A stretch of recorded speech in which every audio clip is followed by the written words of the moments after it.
I love to win. Actually, no, let me take that back. I'm obsessed with winning. When I was a little girl, my dad used to say, "Ready, set, go." And we would race to the dining table for dinner. That's how my competitive spirit started. If I were to take you to a tour through my old childhood bedroom, you'd be immersed into my Hall of Fame. You walk past plaques and trophies and medals, all of which I had the hard work and the perseverance to obtain. When you win, it feels electric, and it feels so good to be around you. These days, however, winning and being competitive is seen as a negative. People think of it as destructive. This whole comparison game, you're comparing everything. But it's not. Winning is about improvement. It's about how am I going to be better? How am I going to beat the me of yesterday or of last year? It's so much more about empowerment. It's about not feeling sorry, about wanting to do more or be more. What happens when we grow up and as we get older is that contests and competitions and these trophy recognitions, they're very far and few in between. They don't exist. They don't happen often as enough. So how do we continue to embrace and relive the feeling of winning? And how do we create it every day? By asking for what we want. So many times we're asking and we don't know what we want. And we ask for validation from other people. We ask people, we sit and we wait to be asked what we want. But it's not about that. We wait. We continue to go through this struggle about trying to find what our worth is. And when we communicate it, it doesn't seem to follow through, especially when we're asking for the price that we're worth. How many of you find it difficult to ask for the price that you're worth? Anybody? Your salary negotiating? So we wait. We wait to seek this validation. I would love to stand up here and tell you today that my childhood and growing up was all rainbows and trophies, but it wasn't.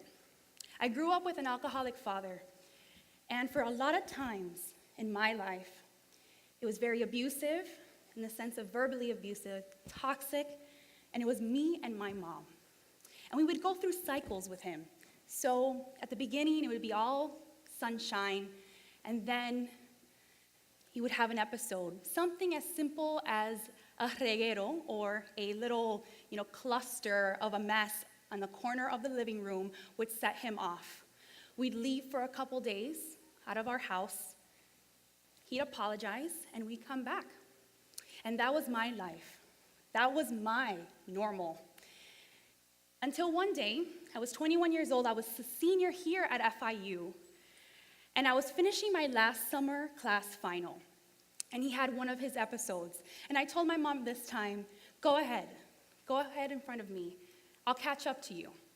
So I returned to my room, and I locked my door.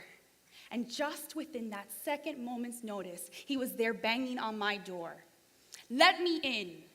How dare you disrespect me? For the first time in my life, I felt that my life was threatened. I had had enough.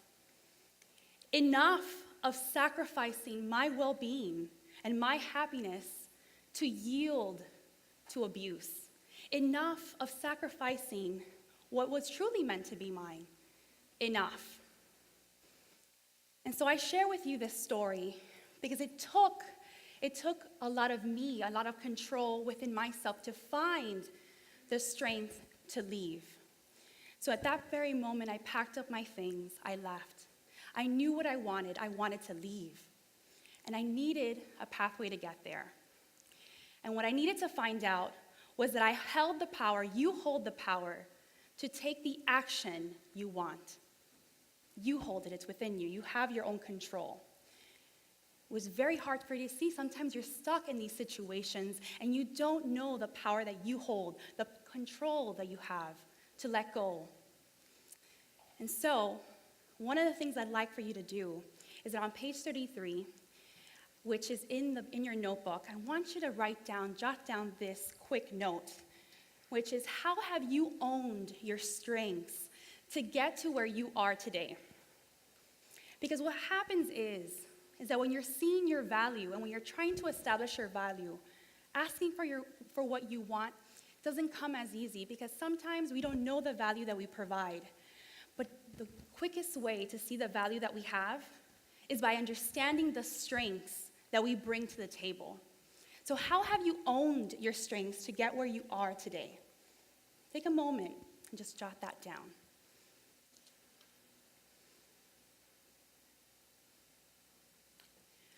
Owning your strengths and leveraging what you want. I talk a lot about negotiation and getting the life you want and the win-win scenarios in every single circumstance that you have.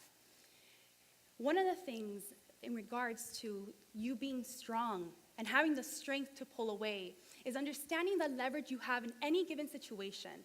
There is no scenario too strong, too hard, or too tough that you can't combat. You have the leverage in any given situation to walk away.